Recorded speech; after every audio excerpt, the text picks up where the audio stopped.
This is TheJewphin with the Geekly Grind. I'm here with Tony and Abby of Black Tabby Games, and we're talking about Slay the Princess. So far, we've just started the convention. Are you guys excited?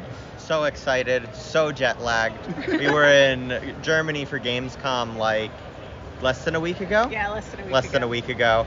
So that was 6 hours of jet lag in that direction.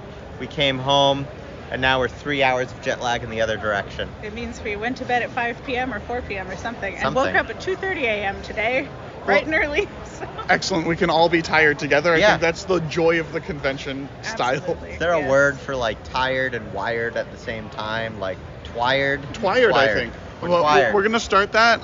Every interview, I'm going to ask if people are twired. Right. They will know exactly what I'm talking about. So, for Slay the Princess,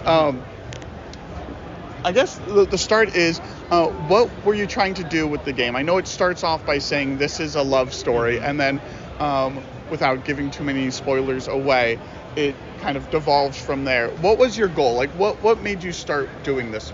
God, I mean, our goal was to make a good game, which I think we did.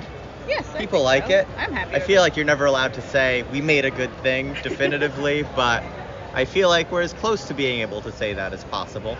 I think really we wanted to use the game as a way to explore relationships between people.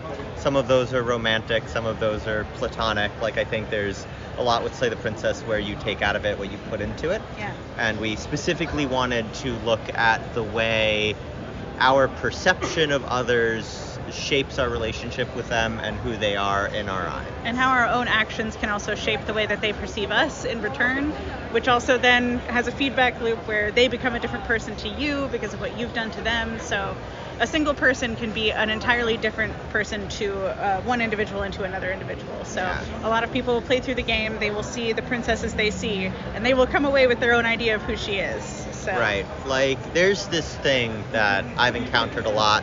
I assume this is a universal human experience, but when you've lived somewhere for so long that, like, who you are feels constrained by what all the people around you already know you as, even if it's not necessarily reflective of the internal you. So that's kind of like the core of the style of relationship we're exploring, right? Like the true self versus the self others perceive. That we each contain multitudes, if you will. So. And you're starting the game from this perspective of being told that you have to slay the princess or the world will end. And the narrator obviously doesn't feel trustworthy in the beginning, but it does give you this immediate negative perception of the princess. Yes. And then her perception of you kind of changes depending on mostly the knife in the beginning, right? So what other kinds of interactions did you have fun playing with in terms of like the concept of perception and change? So many. That was kind of the whole game, was a right? really broad question. No, these are good questions. I love interviews where it's like the interviewer has played the game. Because there's also, of course, a third choice at the beginning. A third choice where you can just leave. And that one's also a really fun choice. Yeah. And what I love about that is the princess then takes on this view of she has no way to model what she is based off of what you've perceived, so she doesn't know what to be. Yeah, and you know that you don't trust what she is to begin with, so then there's just like no way that either one of you can really understand the other because you have no basis to begin with. I think in terms of things to explore, something that was really interesting is like we didn't really set out at the start of this game to be like, and we will have exactly 10 princesses and each of them are these specific themes or aspects. Instead, our approach was we started with that base scenario and then we asked ourselves like, okay, well, what changes if the player does this, right? Like if the player goes down, tries to fight her, and then does a terrible job and just gets like humiliated, what relationship spawns out of that? What symbols can we pull from to sort of shape the environment to capture that emotion? And how do we explore that path? And then from that path, what are the different things we can imagine someone wanting to do and how do we explore that? And then every time we kind of wound up at a place where it didn't quite flow correctly, where it didn't feel like the way that she interacted with you led to, say, just the initial idea for the tower and the adversary, which was one joined princess to begin with. Then we decided that was two distinct personalities and that we should just go with that. So then that's where a lot of the branching came from, is just naturally kind of where it flowed, which also includes stuff from the upcoming Pristine Cut in fall. So let's talk about the Pristine Cut, because I mean, I think that's the main reason you guys are here. What is changed or added to this? Well, it's 35% more game across the board. For free. For free. Yes, you could it's just going to be an update. Yep. So we have expanded 3 existing chapters that didn't have much going on when they really needed to, and we have added 3 entirely new chapters. Yeah. So the expanded ones are the Fury, which comes from the Tower and the Adversary, the Den, which comes from the Beast, and the Apotheosis, which also comes from the Tower. Yeah. And then the new princesses are unique chapter 3s that come from the Damsel, the Spectre, and the Prisoner, who, aside from the Stranger, which is a very unique version of her, they're the 3 chapter 2 princesses where it's like they only had shared chapter 3s with other princesses, so we found good opportunities to really drill down and explore new directions there. And we're really happy with what we did. Yeah. I feel like it's the best that the game is, so I can't wait for people to read it. And it feels great because it's like Slay the Princess was a very fast turnaround game, where the entire development cycle was like 7 months. I think the frenetic energy that went into it really lent well to the surreal dreamscape.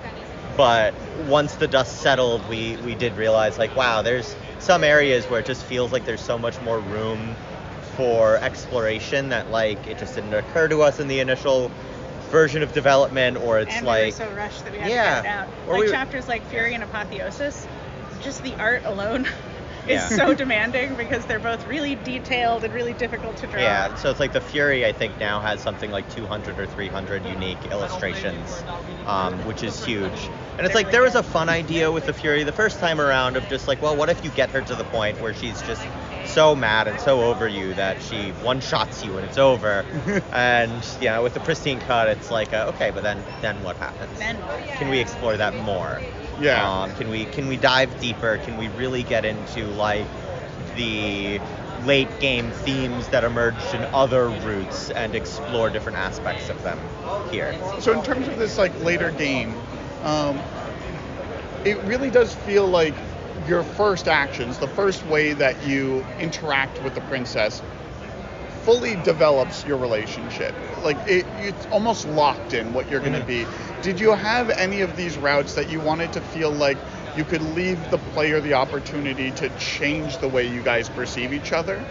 I think the chapter 3s do that. Yeah. Especially the Thorn, I think, is probably the best example of that. She's, I think, the current favorite. A lot of people love the Thorn, which comes from the Witch, where at first you betray each other, and then she becomes the Witch. And then as the Witch, you can offer her your knife and say, I trust you now. And then she stabs you with it. But she regrets it, and then wakes up as the Thorn. So yeah, or that's likewise, kind of what about, we've both betrayed each other. How do we move past this? And likewise for the Fury, especially as she's explored in the Pristine Cut from the Adversary perspective, it's like, well, what happened when you found someone who, was your equal and found love in being your equal, and then you toss that aside by not meeting her where she wants to meet you? Yeah. How do we explore that relationship? Basically, every time in a chapter 2 where you decide, I am sorry that I did this and I would like to undo this, or I don't want to keep exploring this, she becomes something new because your relationship has evolved to the point where it's no longer normal. It's no longer what you started with. I love that. So I want to talk about the art for a little bit. Sure. Do you have like a specific inspiration for the artistic style? Because I think the art is one of the biggest laws for the game. People love it. I personally love the art. Talented. Thank you so much. Yeah, I suppose it's very unique. I come from comics, so a lot of it kind of comes from my experience with working in graphic novels and working in comic style. A lot of it came from the fact that I did not want to spend too much time on it because I wanted to make sure that it looked loose and fast. And part of this game was trying to figure out how quickly we could make something versus our other game where it's all massive sheets of paper, it's inks, it's all this cross-hatching, it's a lot of work. So this was kind of, let's cut it in half and let's just do pencils. So let's see how quickly we could do something that way. And then, of course, the style evolved from, she's a princess, so let's make her into kind of the platonic ideal of what a princess is, with some manga influence, with Disney princess influence, and then filtered through my own style, where I have never been very good at drawing those things. So yeah, I think, like, something I want to add is I've always really, really loved Abby's pencil art. I love her ink art too, but like some of the initial like pencils we saw for like Scarlet Hollow backgrounds were just like breathtaking, and I don't know, it's like there's a little more of like a fluidity to that, which felt like it lent itself very well to a game where the central concept and conceit is everything shifting around you, be that the environment, be that the character. Yeah, nothing ever feels very solid. Yeah, I was actually just thinking about that as you guys were talking. The concept of these pencil art drawings really do make it feel a bit looser. It feels more fluid, and it feels more like everything can change. Yeah. Thank you. One of my favorite things, and I think this was a little more accidental, but you know, at the very, very end of the game, when you meet the first princess again, Abby had to, redraw those sprites because the Chapter 1 sprites didn't have the emotional range you wanted for that scene. And they wound up coming out in this, like, almost firmer pencil style where, like, the lines are more confident and kind of thicker and stronger. Yeah, which I guess, like, it came from you drawing this character again and again and again, but then it also, like, within the game almost feels like, well, the Chapter 1 princess was so loose. And here's something that, like, actually has some form and solidity to it. I love the idea of using part of that art to help push that concept that you've got going.